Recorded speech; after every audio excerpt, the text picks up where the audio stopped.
Bienvenidos a esta nueva sección de otra semana con el abogado Javier Montano Miranda, y hoy es un tema que te concierne a ti, que te importa a ti, que lo necesitas escuchar porque es todo sobre asilo político. Conozco que mucha de mi comunidad está aplicando asilo político, a TPS, a parol, y bueno, es un tema que es controversial, pero que también es muy informativo para todos ustedes. Hoy en la noche, esta noche es especial, más allá de que vamos a tener al abogado Javier Montano Miranda hablando de asilo político. Hoy es el debate presidencial entre Joe Biden y Trump. Es la primera vez que un presidente va a debatir contra un expresidente de Estados Unidos, y lo vamos a tener hoy a las 9 de la noche. Yo estuve hace 2 horas en Univisión dando mi pronóstico sobre lo que iba a pasar o lo que va a pasar esta noche a las 9 junto a Trump y Biden. Hay algunas promesas migratorias que ha hecho Biden, hay también unas promesas migratorias que ha hecho Trump, y eso también lo estaré conversando al final. Pero a propósito de este live, quiero que nos enfoquemos ahorita en el tema migratorio, y vamos a tener al abogado Javier Montano Miranda, que nos va a decir a nosotros cómo poder tener la residencia a través del asilo político. Hay muchas personas que me siguen que están en procesos de asilo, y bueno, si usted está aquí, escríbame en los comentarios, escríbame aquí en vivo si usted tiene asilo y cuántos años ha estado esperando usted por una respuesta de su caso de asilo. Así que con el abogado Javier Montano Miranda vamos a asilo, y la importancia de pues conocer tu caso y saber si eres elegible. Hola Javier, ¿cómo estás? Estimado Luis Moros, ¿cómo te Bien, encuentras? cansado porque he estado todo el día haciendo entrevistas sobre el debate presidencial de hoy. Entonces, un poco cansado, pero con ganas de ver ese debate hoy en la noche. Sí, la verdad es de que va a estar muy interesante y pues bueno, espero que gane la justicia y el sentido común y sin decir nombres, ¿verdad? Bueno, pero este país no tiene mucho sentido común a veces. Sí, Eh, sí, sí, y antes, de antes de acuerdo. comenzar con el tema de asilo, quiero contestar una pregunta que me han hecho bastante por las redes sociales, y es que qué opino sobre las declaraciones del presidente Trump, que decía que las personas que se graduaban de las universidades junto a la presidencia de él lograrían una green card. Eso fue lo que él dijo. Sin embargo, hace 2 días el vocero de su campaña dijo que eso no era cierto, que él no quiso decir eso porque no pueden hacer eso. Entonces, ese es un ejemplo de cómo los candidatos están utilizando a los migrantes, ilusionándolos con promesas que no se pueden cumplir y que no se pueden lograr. Así que para las personas que me siguen, Trump es candidato ahora a la presidencia. Todo lo que diga es una promesa, no es ley. Entonces, no nos tomemos tan en serio lo que nos diga, porque bueno, ambos candidatos están haciendo promesas para llegar o permanecer en el poder, o uno para retomar otra vez la silla presidencial. Pero sí debo decir que eso no es cierto, que eso no va a pasar, y que eso no es factible tanto desde el punto de vista migratorio como desde el punto de vista económico. Eh, Eso quería decirlo porque mucha gente me estaba preguntando si ya eso era una realidad, y el hecho es que no, no es ley, no es cierto. Eh, No, y no solo eso, ¿no? Tenemos que tomar en cuenta de quién viene, ¿no? A final de cuentas vienes de un político que, como tú dices, está en plena campaña y pues lamentablemente pareciera que el discurso va dirigido a la persona que lo está escuchando en ese momento. Entonces, pues recordemos que no hace poco también se mencionó algo como que los inmigrantes era el veneno en la sangre de los Estados Unidos, o sea... lo único que quisiera es de que se pusiera de acuerdo en su posición y que no jugara con los sentimientos de la gente que tiene una necesidad muy grande, que a final de cuentas es de que ya sea republicano o demócrata, pero la necesidad es de que se pongan de acuerdo de una vez para que hagan un cambio de fondo a la ley migratoria, que como lo hemos platicado anteriormente, es verdaderamente injusta y muchas veces absurda. Pero Total, bueno, sí, totalmente. Javier, tocando el tema que nos compete el día de hoy, que es el asilo, cómo pasar de asilo a residencia permanente. Lo primero que quiero tocar es, y abro para que las personas también hagan sus preguntas, y aquí con mucho gusto yo se las hago llegar al abogado. ¿Cómo podemos hacer ¿qué hago si mi asilo tiene 6, 7, 8 años? ¿Hay alguna manera de yo pues acelerar el proceso? ¿Hay alguna forma de yo tener alguna respuesta? ¿O me sugiere el abogado irme por otra vía migratoria?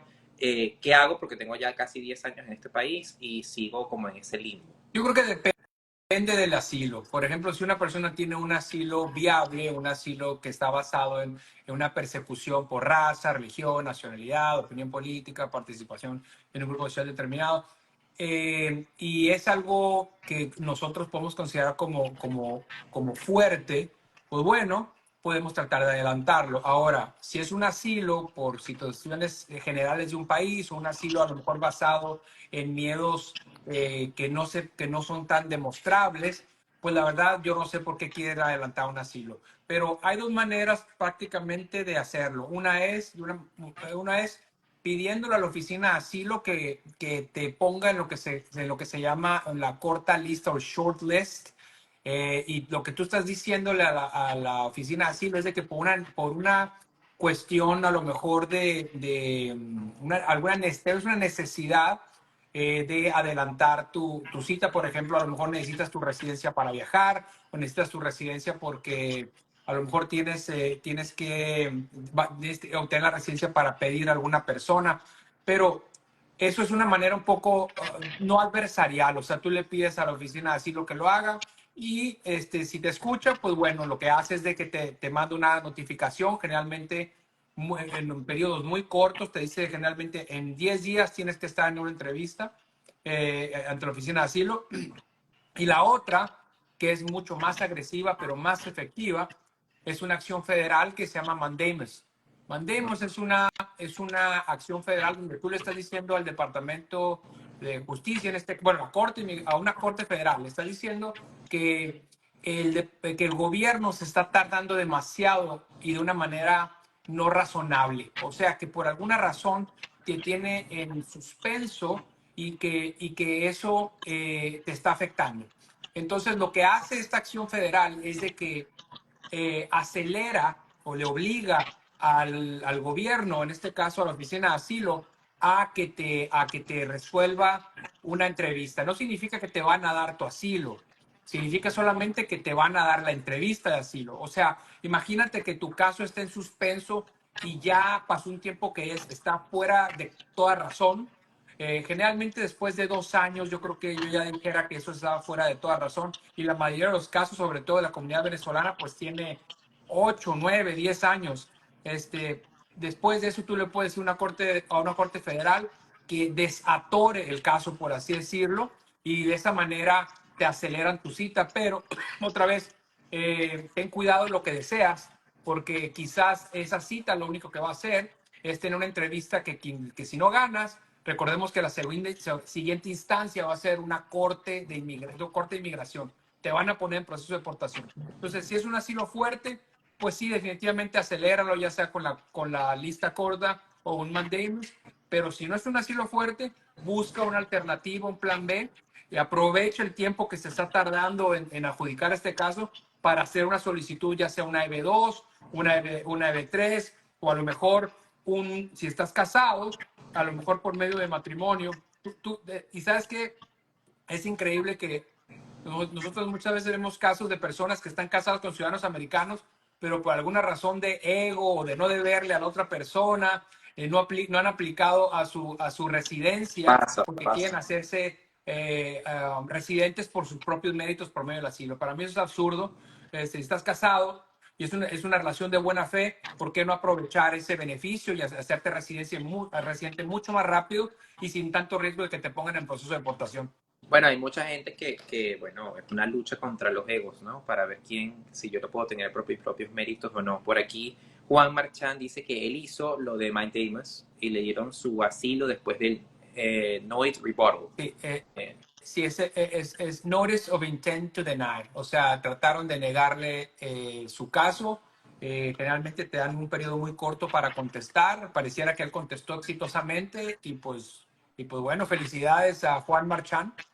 no, me gusta que hables de eso porque, bueno, veo muchos abogados que mencionan pues la vía determinada o la vía más conocida, pero no había escuchado sobre esto, que 15 días le dieron, imagínate, 15 Sí, días. imagínate. Eh, Eso sí, es, eso es, imagínate 15 días para contestar, eso es ridículo. Pero inhumano. fíjate, lo curioso es estar informado, más que nada.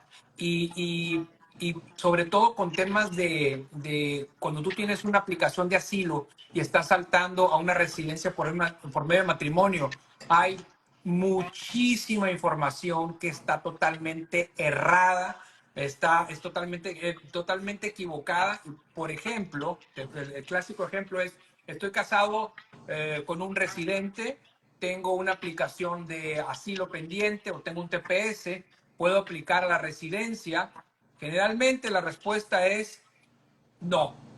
Generalmente una persona que está aplicando o que aplicó un asilo y que después pasó al TPS, generalmente esa persona no, no tiene todo su tiempo desde su última entrada como estatus legal. Seguramente esa persona ha acumulado al menos un periodo de presencia autorizado, no legal.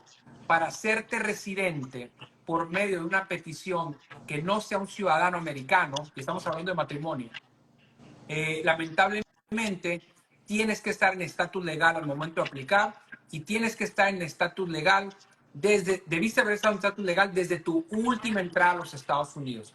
Entonces, si estás casado con un residente Sale y y reentra. si tienes un espacio ahí que lamentablemente no te permite aplicar la residencia, ¿qué es lo que se hace en esos casos? Bueno, esperar a que el esposo, el cónyuge se haga ciudadano para poder entonces ahora aplicar no bajo residente pidiendo esposo, sino ahora como ciudadano pidiendo esposo.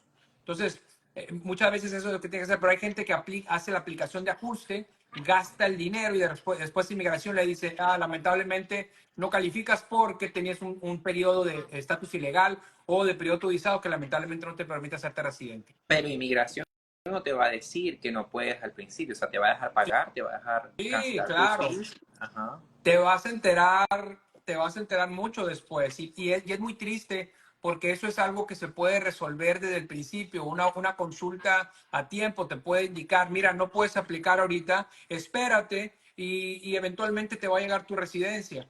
Pero más que nada es informarse y no subestimar el tema migratorio, independientemente de lo fácil que parezca un caso. No, y qué bueno que lo dices porque hay mucha gente que puede decir, bueno, yo hice todo el trámite y a mí inmigración no me dijo nada, pero es que no, no te tiene que decir nada. No, todavía no, pero eventualmente te lo va a decir. Y sabes qué, algo que pasa que la gente a lo mejor no capta, pero cuando el Departamento de Inmigración te aprueba una residencia por error, aunque sea un error de ellos, o sea, cuando ellos te aprueban una residencia, cuando por alguna razón tú no calificabas, pero de todas maneras te llega la residencia, difícilmente te vas a poder hacer ciudadano, porque uno de los requisitos para hacerte ciudadano es haber obtenido tu residencia adecuadamente. Entonces, si independientemente de quién haya cometido un error, si el Departamento de Inmigración te aprobó una residencia que requería un perdón, por ejemplo, y por alguna razón tú no lo metiste porque no tienes abogado y no pensabas que lo necesitabas, y el Departamento de Inmigración no te lo solicitó y te aprobaron esa residencia, cuando apliques a la ciudadanía, te vas a enterar que debiste haber Claro, metido ese perdón, pero lamentablemente ya eres residente. Entonces, es muy difícil que te quiten tu residencia para volver a aplicar y después en esa segunda aplicación someter un perdón. Entonces, por eso es que, por favor, informémonos antes de aplicar a cualquier proceso migratorio, independientemente de lo sencillo que aparente. totalmente. Bueno, aquí les invito a las personas que nos están viendo que hagan sus preguntas para así contestar sus dudas junto al abogado Javier Montano Miranda. Una de las cosas que quería comentarte también es a toda la gente que tiene asilo político pendiente ahora, que está en un estatus pendiente, que nada más tiene ese proceso y aún está renuente o está dudoso o está confundido sobre cómo apalancarse con el TPS. Quiero que por favor les digas cómo podemos usar el TPS como un trampolín para legalizarnos en este país, porque muchas personas, bueno, ven Instagram, ven otras personas que dicen que a lo mejor el TPS no se... Yo he escuchado gente que dice que no aplica el TPS porque le dijeron que no puede tener dos estatus abiertos al mismo tiempo. Eh, y existe personas que, bueno, que creen eso. Entonces, ¿cómo podemos apalancarnos el TPS cuando tenemos un asilo pendiente para conseguir la residencia? Bueno, comenzando con el hecho de que a mí me explota la cabeza cada que escucho que una persona que pudo haber aplicado el TPS y no lo hizo solamente porque le tiene mucha fe a su asilo. Empezando por ahí. Si tienen ese beneficio migratorio, por favor, apliquen al TPS. Si califican al TPS, háganlo. Pero bueno, el TPS tiene una gran ventaja que el TPS es estatus legal. El asilo pendiente no es estatus legal, es un periodo autorizado de estadía en los Estados Unidos. Hay una diferencia abismal entre estar en estatus legal y estar en un estatus autorizado solamente. Cuando tú estás en estatus legal, tú puedes saltar a otras categorías. En teoría, tú puedes saltar a un estatus de no inmigrante, pudieras saltar a una visa de trabajo, por ejemplo, que no es recomendable específicamente tener un TPS, pero te da la oportunidad de saltar a otras categorías que teniendo solamente un asilo pendiente no te lo permite. Pero poniendo el ejemplo específicamente, si tú tienes un TPS y tienes una petición laboral aprobada, ya sea una EB1, las habilidades extraordinarias, EB2 de interés nacional, o tienes una EB3 de a lo mejor un patrón que te hizo una certificación laboral. La persona que tiene TPS para aplicar a la residencia por medio de empleo, que es EB1, EB2 y EB3 en este caso, tiene que estar en estatus legal al momento de aplicar a la residencia y también debió de haber estado en estatus legal desde su última entrada. El TPS, teniendo el gran beneficio de un permiso de salida, te, te provee con el siguiente instrumento. Tú tienes un permiso de salida, el TPS. Cuando tú sales fuera de Estados Unidos con ese permiso y reentras a los Estados Unidos con ese permiso, a partir de esa última entrada, tú has estado en estatus legal desde tu última entrada.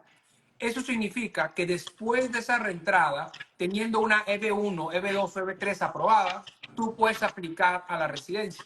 Entonces, imagínate que todas las personas por ejemplo, una persona que no tiene TPS, que no puede salir, reentrar y poder aplicar la residencia, tiene que hacer proceso consular. O sea, tiene que hacer el mismo proceso, nada más que en el lugar de recibir su residencia dentro de Estados Unidos, tiene que Dale. salir a un consulado a esperar los tiempos los tiempos que se tardan los consulados. Quizás salgas y no te den tu residencia, quizás salgas y te quedes afuera. Entonces, la ventaja del TPS de verdad es grandísima. Por lo que, insisto, me explota la cabeza cada que una persona que puede tener TPS no lo ha hecho. Y generalmente el tema ahí es de que no, es que no quiero pagar por el permiso de trabajo para el TPS si ya tengo el permiso de trabajo por el asilo. No tienes que sacar el permiso de trabajo por medio del TPS. Con el permiso de trabajo del asilo pendiente es suficiente para poder trabajar. Entonces, si el tema es de que no quiero gastar, en realidad eso no debe ser justificante, porque el TPS literalmente te permite estar en estatus legal y si Dios quiere en ese asilo no te va bien, tú no vas a ser deportado porque vas a recaer en ese TPS. Que eso es bien importante. Ahora se dice perdón, que ahora ya están llamándole nuevamente a los aplicantes de asilo de Venezuela. Entonces, estamos esperando, en mi oficina no ha sucedido todavía, pero estamos esperando a que se empiece a mover nuevamente esas entrevistas de asilo. Y la verdad, pobre del que no haya aplicado a un TPS y que tenga un asilo tibio, porque seguramente va a acabar en una corte de inmigración con una orden de deportación. Total, y gracias por explicar eso, ahora qué pasa, porque he escuchado también diferentes personas que dicen, bueno, sí, sácate el permiso de trabajo con asilo, pero si de alguna u otra forma tu asilo te lo niegan, entonces te cancelan ese permiso de trabajo, porque he visto que muchas personas han sacado permiso de trabajo con TPS y con asilo, pues para prevenir que si de algún día para otro le niegan el asilo, puedan seguir trabajando con el TPS. ¿Eso es cierto? ¿Eso es falso? Es cierto. O sea, cuando tú tienes un permiso de trabajo bajo el asilo y el asilo es negado, pero no, pero no es negado en la primera instancia. O sea, cuando tú Cuando vas vas a la corte, cuando vas a la a una corte. entrevista de asilo y te niegan tu asilo o no te otorgan tu asilo en esa entrevista de asilo, en la primera que tienes, en la primera instancia, te pasan a la Corte de Inmigración, donde ahora estás en proceso de deportación, pero ahí todavía puedes seguir renovando ese asilo. O sea, mientras tu caso esté en la Corte de Inmigración, todavía tú puedes seguir utilizando el permiso de trabajo del asilo y se puede seguir renovando. Ok, Pero el tema es cuando tú tienes un TPS y tienes un asilo y piensas que ya te van a negar ese asilo, o sea, ya a lo mejor estás en la Corte de Inmigración y sabes que no te va a ir bien en esa Corte de Inmigración, entonces en este caso sí es recomendable sacar el permiso de trabajo bajo el TPS y por un tiempo quizás vas a tener los dos, pero cuando el asilo ya sea negado, que espero que nunca pase, pero si eso sucede, tú ahora no vas a tener un lapso que no vas a poder trabajar. Tú vas a poder continuar ahora bajo la categoría de asilo, del permiso de trabajo bajo el TPS. Entonces eso es una estrategia que se puede hacer, pero no, tiene que hacer, no se tiene que hacer desde el principio, se puede hacer después. O sea, si tú aplicas un asilo, te lo niegan, vas a la corte y te lo niegan y tú ya sabes que no va a prosperar ese caso, sí, en ese supuesto, saca tu permiso de trabajo bajo TPS para que puedas continuar trabajando. bien, bien, buenísima aclaratoria. Por aquí nos preguntan, y quiero, porque estábamos hablando ahorita de EB1, EB2, y quiero que ayudemos a esta persona a aclararle esta duda. Dice, han dicho mucho que para aplicar a EB2 o EB3 con ya espera de asilo por más de 5 años no se puede, porque debe hacerse antes que venza la I-94. ¿Qué hay de cierto en eso? La I-94, bueno, depende de dónde sea la persona, pero asumiendo, digamos que es venezolano, ¿verdad? El estatus legal de una persona ah, termina cuando la I-94 termina. O sea, cuando tú entras a los Estados Unidos y aplicas a tu entrada como turista y te dan 6 meses, tu estatus legal termina a los 6 meses. A partir de los 6 meses, si tú sometiste un asilo, a partir de ese sexto mes, tú ahora vas a estar en un estatus autorizado. Entonces, y ese estatus autorizado te permite no acumular presencia ilegal. O sea, tú no estás acumulando presencia ilegal, pero tampoco has sido admitido legalmente todavía. O sea, no estás, por eso es que no estás en estatus legal. Pero si tú aplicas a la residencia a una EB1 o EB2 y tienes TPS, no importa si pasaron los 6 meses, no importa si pasó un año, no importa si pasaron los 5 años, porque tú vas a resetear, por así decirlo, tu estatus legal saliendo y reentrando. Nunca había escuchado ese tema de los 5 años, pero no, a mí en lo personal no me hace mucho sentido. Si tú Ok, tienes una EB1, EB2 o EB3 y tú sales con tu TPS y reentras a partir de esa segunda entrada, tú has estado en estatus legal a partir de tu última entrada y bajo la sección 245K de la ley de inmigración, tú pudieras aplicar la residencia por empleo. bien, buenísima esa aclaratoria. Por aquí también tengo una pregunta que me hacen y dicen, si una persona entra con visa de dependiente, una joven entra con visa de dependiente de sus padres como italiana, pero tiene doble nacionalidad venezolana, ella puede al cumplir los 21 años cambiarse a visa de estudiante como venezolana. Pero entró con, no escuché bien, Entró entró. con una visa de dependiente de sus padres, Ajá, ok. Si entró con una visa pero dependiente, entró como italiana, porque tiene doble nacionalidad, es ok, venezolana y es italiana. ok, Y bueno, sí, la pregunta es si puede pedir una visa F1 como venezolana al cumplir los 21 años. sí puede, o sea, sí puede cambiar de nacionalidad dentro de los Estados Unidos. O sea, de, Sí, de, de venezolana, sí, ok. Bueno, asumiendo que no entró con esta, que me imagino que no es el caso, porque cuando una persona entra con el esta, entras por 90 días y no puedes cambiar de estatus. ok. O sea, el esta te permite entrar Bajo ninguna bajo circunstancia. ninguna circunstancia puedes cambiar. Es muy fácil entrar con esta, pero después de que entras no puedes ni extender tu estatus ni cambiar a otro. Tienes que salir, en ese caso, a pedir una visa de estudiante fuera, que te dan tu visa F y con esa reentras a los Estados Unidos. Ahora, si una persona entra como italiano y después quiere cambiar a venezolana o al revés, de venezolana a italiano, yo no sé por qué quisieran hacer eso, porque al final de cuentas, si eres italiano o venezolano, a la hora de cambiar de visa es exactamente lo mismo, pero yo creo que sí se puede hacer porque yo no le veo no le veo ningún problema al cambiar de estatus, ya que no es una... Hay otras visas que sí te obligan a haber entrado con esa categoría. Por ejemplo, cuando tú entras como italiano y quieres aplicar una visa de inversionista, por ejemplo, debiste haber entrado como italiano. Pero en Ok. este caso, yo no, número uno, yo no veo por qué iba a querer cambiar de venezolano a italiano, porque para efectos es exactamente lo mismo. La única diferencia es de que va a decir el estudiante de dónde es, de Italia o de Venezuela, pero fuera de eso no veo por qué no se pudiera hacer. Ok, Pero buenísimo. muy buena pregunta, la verdad. Bien, por aquí dice, dígame doctor, ¿cómo hace una persona con asilo para sobrevivir? Ay, Dios mío, ya que el permiso de trabajo recién sale en 6 meses, ya que no puedo trabajar. Pero creo que cuando el permiso se vence tienes una Sí, extensión. pero el inicial no. Me imagino que se requiere el Ah, inicial, sí. ya, ya. Y la verdad, eso es un absurdo gigantesco en el mundo de inmigración. Una persona que está entrando a los Estados Unidos pidiendo asilo, generalmente pues tiene que trabajar, generalmente está huyendo Necesita a su trabajar. país y tiene esa necesidad de mantener a su familia, pero para que te llegue el permiso de trabajo, hay veces que se tarda muchísimo. Entonces, ¿qué es lo que espera el gobierno de los Estados Unidos que esas personas van a estar haciendo durante 6 meses o 8 meses? No van a estar jugando golf. Bueno, la mayoría no. Van a estar buscando trabajar y de hecho van a trabajar. Generalmente a eso vinieron, a prosperar y a tener una mejor vida en los Estados Unidos y eso es trabajando. Y lo que este señor está diciendo es totalmente cierto. Se tardan demasiado en que tenga un permiso de trabajo y eso qué es lo que hace que la persona empiece a trabajar por debajo de la mesa, que le paguen menos, que no pueda sacar Que lo una licencia, exploten. que lo exploten. Es un efecto dominó muy fuerte, pero estoy totalmente de acuerdo con el caballero. Bien, por aquí nos dicen, saludos, entré por frontera, tengo asilo pendiente, ya tengo TPS, Nice. trabajo en una empresa internacional, ¿puedo solicitar visa EB3? Entró por la frontera, es distinto, Ok. pero en este caso Voy.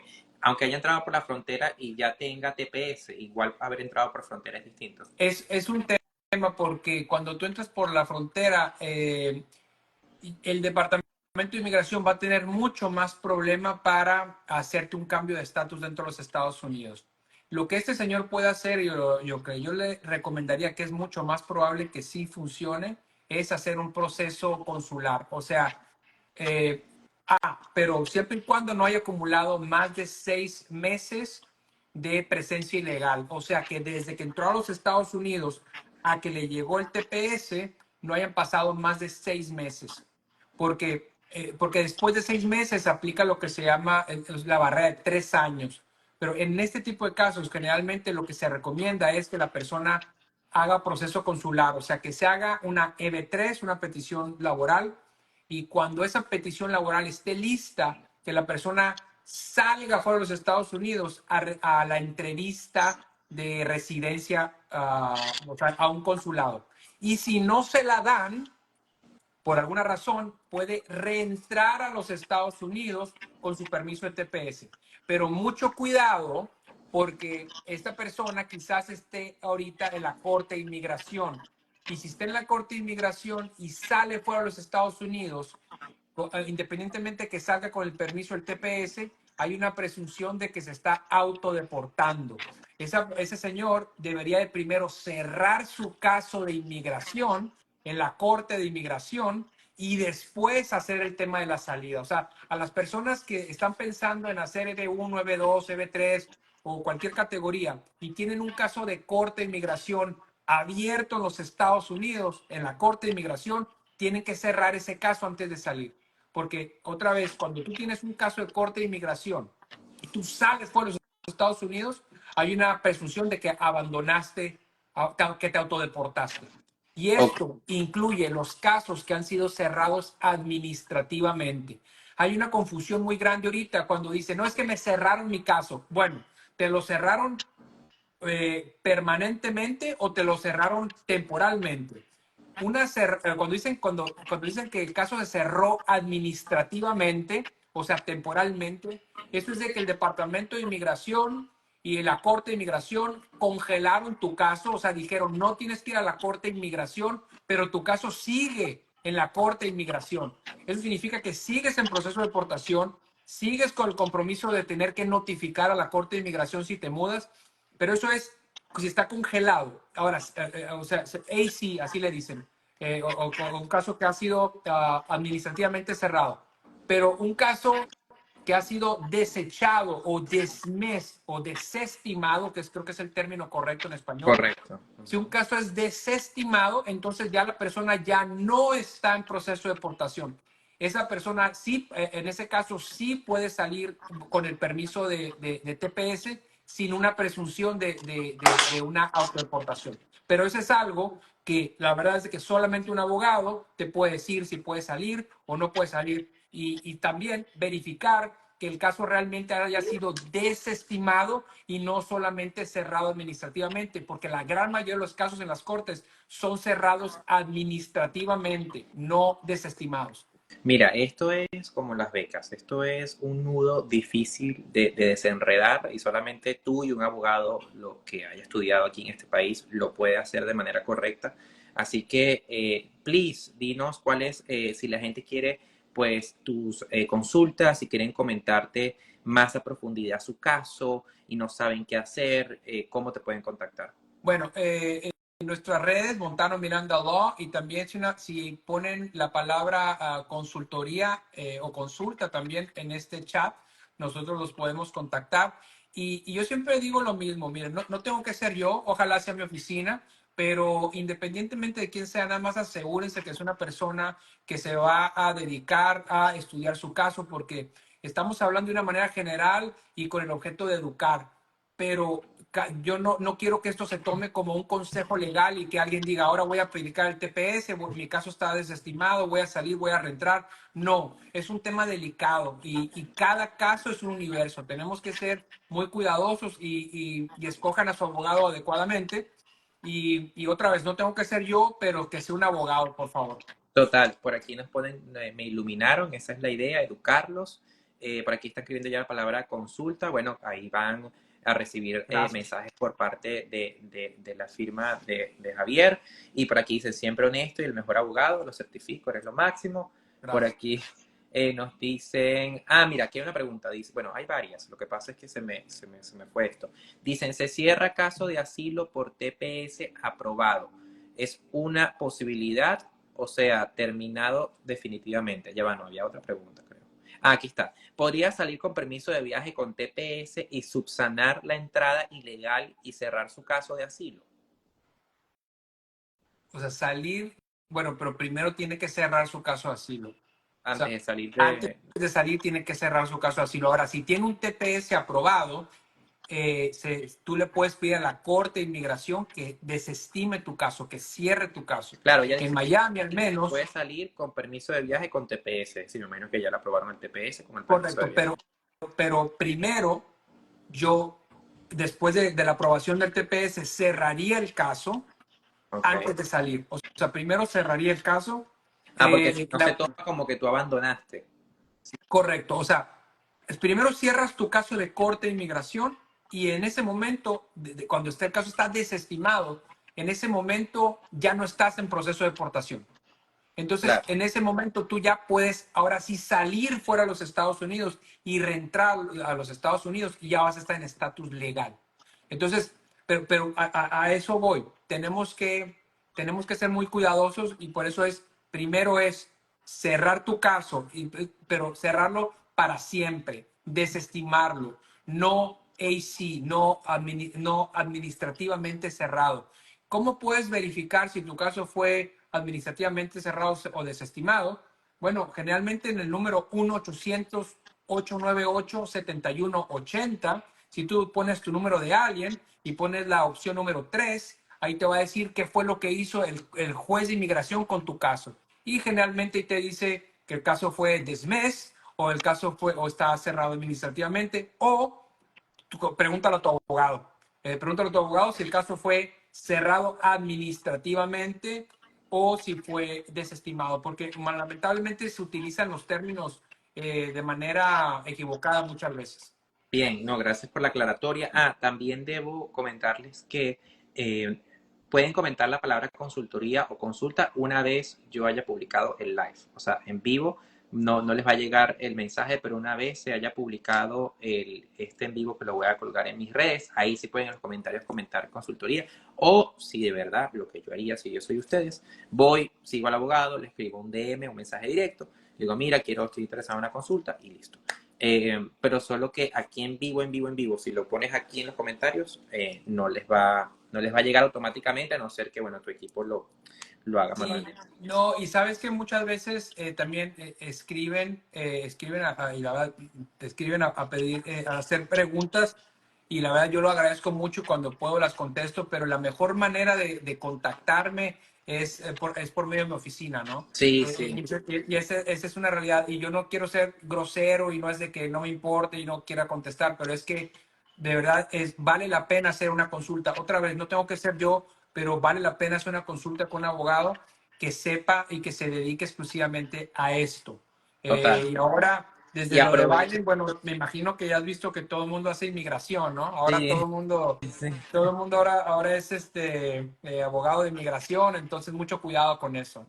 No, y aprovechen estos espacios porque es estos pequeños espacios donde Javier puede contestar sus preguntas, pero bueno, nada mejor que conteste esas preguntas que son personalizadas, que son específicas a su caso.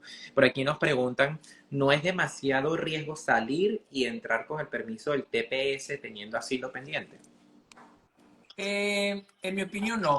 En mi opinión, si no tienes un asilo bueno, si no tienes un asilo soportado adecuadamente, y eso solamente te lo puede decir un abogado, no tú, ni tu amigo, ni el internet. Yo creo que corres más riesgo con ese asilo que saliendo, reentrando y estando en estatus legal a partir de la última entrada. Oh, Pero si tienes un buen asilo, no lo desperdicies. Trata de adelantar la cita, ya sea por medio del mandamus o la lista corta que mencioné inicialmente, no lo desperdicies. Pero si tu asilo no es bueno, si fuiste a una marcha y te cayó una piedra en la cabeza y piensas que eso es persecución, pues lamentablemente lo vas a perder. O sea, no confundamos persecución con daño, o sea, o violencia. La violencia puede venir de muchas maneras. La violencia puede venir a lo mejor del sector privado, puede venir de la familia, puede venir de un amigo, pero muchas veces la mayoría de las veces eso no llega al nivel de prueba para un asilo. Y total. no le estoy minimizando el miedo a nadie. Yo sé que muchos de nuestros países son difíciles de sobrevivir, y sé que el miedo es real y fundado y todo eso, pero la ley de asilo no protege todos los miedos. Entonces tenemos que tener cuidado a la hora de someter un asilo. Correcto. Mira, aquí una de las cosas que también quisiera tocar antes de irnos a esos últimos tips que les puedes recomendar a la gente que está en asilo pendiente o que está esperando por su TPS. Por aquí tengo una pregunta relacionada a un perdón. Dice, a mi esposo le llegó la respuesta que le aceptaron su perdón después de 3 años. Nice. ¿Cuál es el paso a seguir? Lo vimos en la aplicación, pero no nos ha llegado a la carta todavía. Gracias de antemano por responder. Ok, me imagino que es el perdón I-601A. Me imagino por el tiempo que se tardó. No sé si nos pueda confirmar eso, pero bueno. Explícanos Después de brevemente que de qué trata ese perdón, el 601A. el I-601A es un perdón que le permite a un beneficiario a que se le perdone la presencia y la entrada ilegal a los Estados Unidos. Y ese perdón se hace antes de tú salir a recibir tu residencia en un consulado. En pocas palabras, te voy a poner un ejemplo. Si tú estás casado con una persona que eres ciudadano y esa persona entró ilegalmente, lamentablemente esa persona no puede recibir la residencia dentro de Estados Unidos por una petición familiar. Tiene que salir a recibir su residencia a un consulado. El perdón I-601A te permite que antes de que tú salgas, mientras tú estás físicamente en Estados Unidos, se te perdone esa presencia ilegal. Entonces, un perdón I-601A lo que hace es de que una vez perdonado, tú puedes ir al consulado y el consulado, en el lugar de tardarse mucho tiempo en aprobar ese perdón, tú ya fuiste con el perdón aprobado. Entonces, en teoría, tú solamente vas a una entrevista de residencia y con eso rentas a los Estados Unidos. Cuando no existía el perdón I-601A, la persona aplicaba, no tenía que salir fuera de los Estados Unidos, pedir el perdón se revisaba mientras tú estabas físicamente fuera de los Estados Unidos. Imagínate, te metías 3 años, 2 años fuera de los Estados Unidos esperando ese perdón y si te lo daban, reentrabas a los Estados Unidos. Ahora ese periodo de espera lo puede hacer dentro de Estados Unidos. Oh, wow. Entonces, pero es un tema muy fuerte porque los perdones de I-601A tenían un tiempo promedio de 40 meses de espera. Imagínate. Wow. Entonces, ahora esta persona, si tiene un I-601A, ahora lo más seguro es de que el Centro Nacional de Visas los vaya a contactar a ustedes para pedirle la información que necesita el Centro Nacional de Visas para después remitirlos al consulado. El Centro Nacional de Visas es el vínculo entre los consulados y el Departamento de Inmigración. Entonces, antes de que un caso llegue a un consulado, primero llega al Centro Nacional de Visas. Entonces, esta persona seguramente va a recibir información del Centro Nacional de Visas, le van a pedir información y después le van a dar la cita en un consulado. Lo que puede hacer es contactar al Centro Nacional de Visas, mandarle un correo electrónico por medio del inquiry. Hay una página para hacer una averiguación diciéndole que ya le aprobaron el I-601A y que continúe el proceso de residencia. No, Pero bueno. son súper buenas noticias para esta persona porque seguramente ha estado esperando muchísimo tiempo.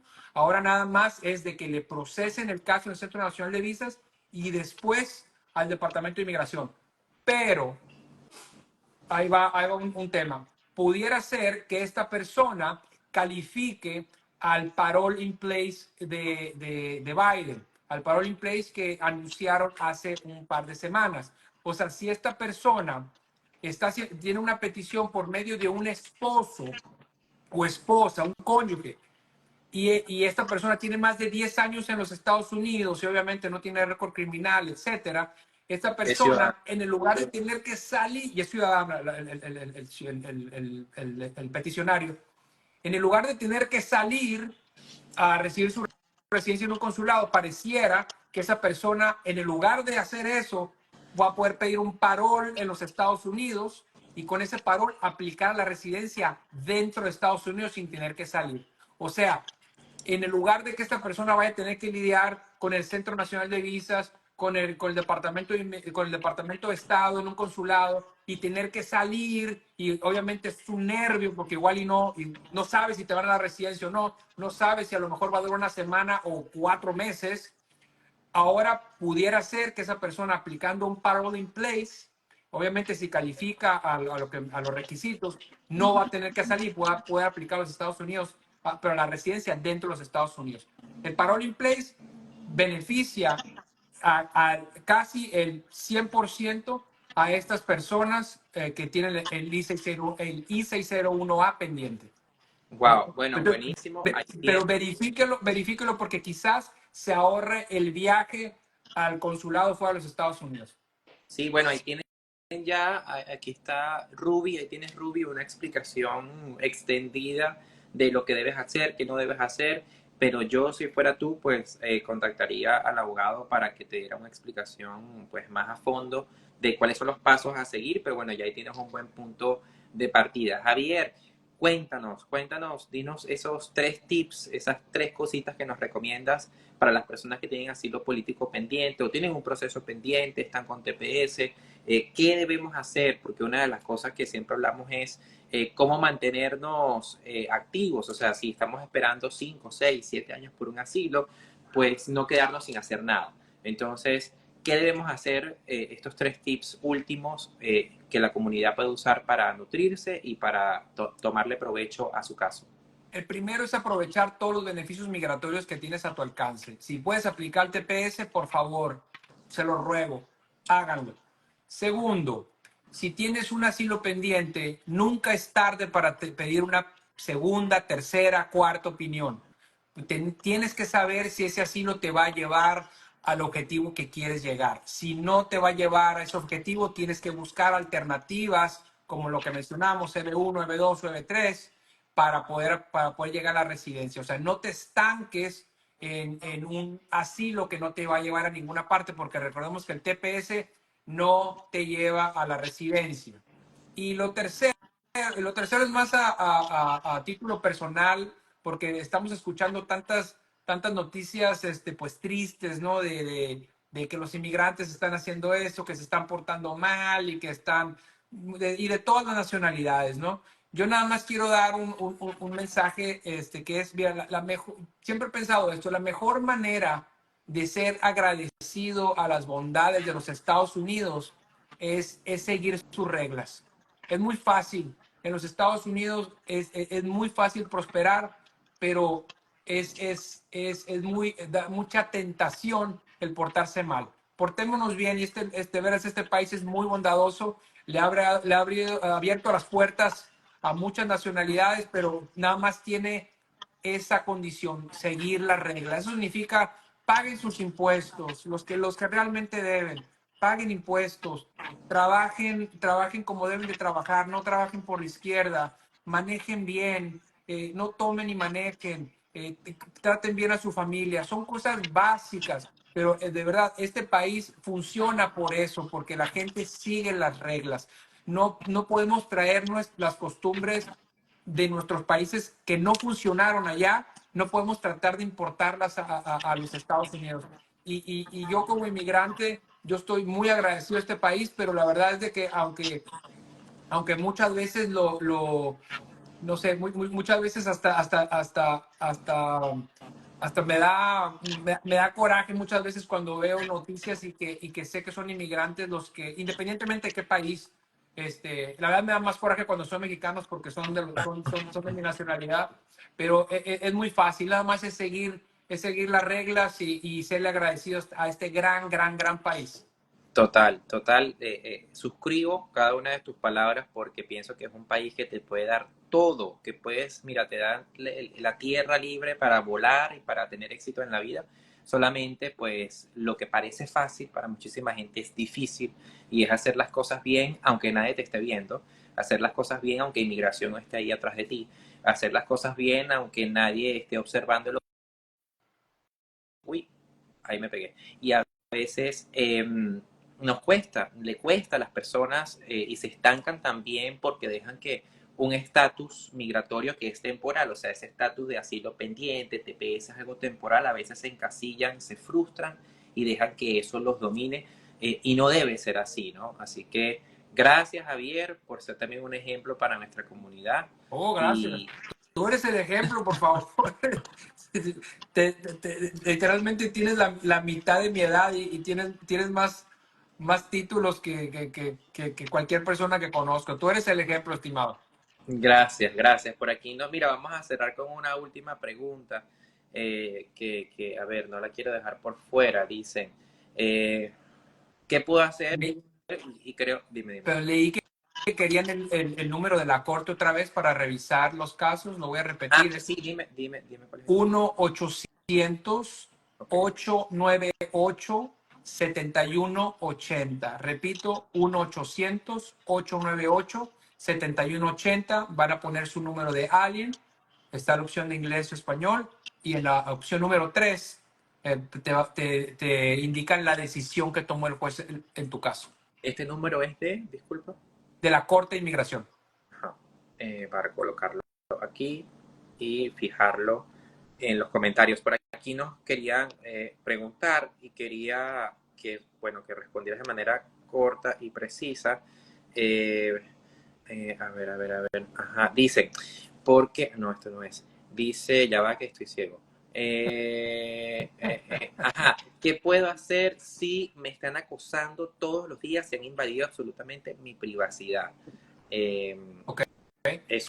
Si está en Estados Unidos, puede considerar una visa U. Recordemos que stalking es uno de los delitos Acoso. que están dentro de la lista de actos violentos que pudieran calificar a una persona para aplicar una visa U. La visa U, recordemos que es un beneficio migratorio que se le da a una persona que ha sufrido un ataque violento en los Estados Unidos y la ley te da una lista de las ofensas que generalmente califican, y stalking, que pareciera que es lo que está sucediendo a esta persona, es una de ellas. Para eso primero necesita hacer el reporte en la policía y después pedir la cooperación de la policía para emitir un documento que se llama el suplemento B, y después con el suplemento B ya aplica una visa U, pero es una manera muy buena de hacerte, de primero obtener un estatus protegido, permiso de trabajo, deferred action, y después una residencia.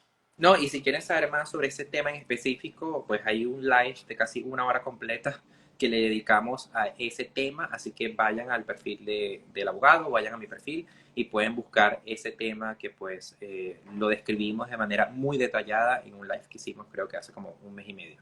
Por aquí cierro con esto Más y que gusto. podemos Sí. comentar si queremos. Dicen totalmente, solo hacer las cosas bien. Yo hace 4 años y estuve en el proceso de asilo, pero al final desistí porque la abogada no me dio esperanza y eso me lo hizo saber 15 días antes de mi última corte. Bueno, ahí lo que ha dicho Javier de contar con un buen abogado, yo creo que el abogado a veces puede ser tu comodín o tu daga para hundirte, ¿no? Pero por eso es tan importante saberlo escoger, porque si nos vamos con cualquiera que aparezca por allí, puede ser el protagonista Sí. de la desgracia. No, pero fíjate, Luis, yo creo que lo más importante es decir la verdad desde el principio. Mira, tienes buen asilo, tienes mal asilo, no lo vas a ganar. O sea, y no es que Claro, sea, no es que sea pesimista, pero, pues realista, ¿no? A final de cuentas tengo 20 años haciendo esto, tengo una idea de qué va a funcionar y qué no. Pero es decirle pero la vamos, verdad. pero si vamos al caso, vuelvo y repito, es el tema de el ser humano está construido de alguna otra forma para que para lo que es fácil se les haga difícil. O sea, es tan fácil tener ética, es tan fácil comunicar, es tan fácil decirle, mira, yo no creo que eso funcione, pero nosotros lo vemos fácil porque somos personas con ética y que somos profesionales. Pero la verdad es que hay tanta gente allá afuera que lo que para uno es fácil, para ellos es súper difícil decirle, mira, no va a salir bueno, no va a ser un buen resultado. Dice que fue en Nueva York que pagó más de $10,000 y mira lo que pasó. Wow. Y mira, yo siempre he tenido, la honestidad es tu mejor póliza. La honestidad es lo que te deja dormir en la noche. Total. Y eventualmente si llega un caso malo a mi oficina y yo lo tomo, yo le tengo que decir a mi cliente, mira, no hagas planes. O sea, tengo que decir, esto a lo mejor te voy a traer un beneficio temporal, pero no permanentemente. Entonces, ya el cliente ya se hace a la idea de lo que tiene que hacer, ya está, ¿cómo se dice? Ya no tiene esa falsa esperanza, ¿no? De que le va a llegar algo que yo sé que no le va a llegar ahora. Quizás cambie la ley, quizás haya un beneficio que después le aparezca, pero nada más es decirle la verdad. Y la gente también, muchas veces cuando viene a una oficina de inmigración, viene con tanta necesidad que aunque tú les digas que no va a funcionar algo, no te contratan a ti, pero después se van Y a otra vuelven, y parte vuelven. y después vuelven. Es que esta persona me dijo que sí. O sea, que muchas veces, y yo lo entiendo, vienen con necesidad de que alguien les diga, sabes que sí vamos a ganar tu caso, aunque no sea cierto, ¿no? Entonces, Total. eso es donde el abogado tiene que decir, pues sí, me encantaría poder darte esa paz en este momento de que todo va a estar Pero bien, no pero puede. éticamente hablando no te la puedo dar porque no lo vas a ganar. Y pasa Total. mucho en la oficina cuando viene alguien y dice, no, mira, es que sí, yo estoy en contra de este gobierno, pero fui a una marcha y lo que te dije hace rato es cierto, una persona que le cayó una piedra en la cabeza, no supo quién la tiró, no supo de dónde vino, fue lo único que le pasó. ¿Cómo le voy a decir yo, con qué cara le voy a decir yo que tiene un buen asilo? Para No, no, nada, imposible. para nada. Entonces, nada más es decir la verdad y ser honestos, ¿no? Y en todo lo que se haga hay que ser honestos. Totalmente. Javier, un placer tenerte de nuevo. Nos vemos la próxima semana a ver qué tema se nos ocurre para seguir educando a la comunidad. Así que gracias, gracias por estar aquí. Gracias por tu tiempo. Estimado, te mando un gran abrazo como siempre y cuídate mucho. Igual, nos vemos la próxima semana. Saludos. Ahí teníamos al abogado Javier Montano Miranda que pues nos dio su tiempo para hablar de temas tan importantes sobre mitos y realidades que suceden a la hora de aplicar el asilo político, qué hacer cuando tienes un asilo político pendiente, cómo usar el TPS a tu favor para apalancarte y poder tener la residencia en este país. Mucho, eso y mucho más fue lo que hablamos con el abogado Javier Montano Miranda. Ya saben que apenas termine este live y lo cuelgue en mi perfil, pueden comentar la palabra consultoría y allí automáticamente la firma del abogado estará haciéndole llegar pues toda la información para adquirir sus consultas. Yo voy a estar conectado en algunas horas para hablar sobre el debate presidencial entre Trump y Joe Biden. Es la primera vez en la historia de Estados Unidos que un presidente debate contra un expresidente en una misma sala presidencial. Así que eso y mucho más lo vamos a tener a partir de las 9 de la noche y en los próximos días estaré estando en diferentes programas de televisión dando mi análisis sobre lo que va a ocurrir esta noche. También más tarde estaré contestando sus preguntas sobre becas. Ustedes saben que ustedes me conocen. Ustedes saben que yo me pongo el sombrero de politólogo y el sombrero de asesor educativo, así que más tarde estaré contestando sus preguntas sobre becas y la semana que viene también tendremos un live para hablar de un tema que no se habla casi nunca, y es becas para estudiantes con discapacidades, becas para estudiantes con condiciones, tanto condiciones físicas, tangibles o visibles, mejor dicho, e invisibles. Entonces, también hay becas para personas que tienen condiciones. Me lo han escrito muchísimo y lo vamos a hablar la semana que viene porque estamos preparando ese material. Así que bueno, aquí les dejo este video con Javier Montano Miranda hablando sobre asilos, TPS, parol, visas EB1, EB2 y mucho más. Nos vemos la próxima semana.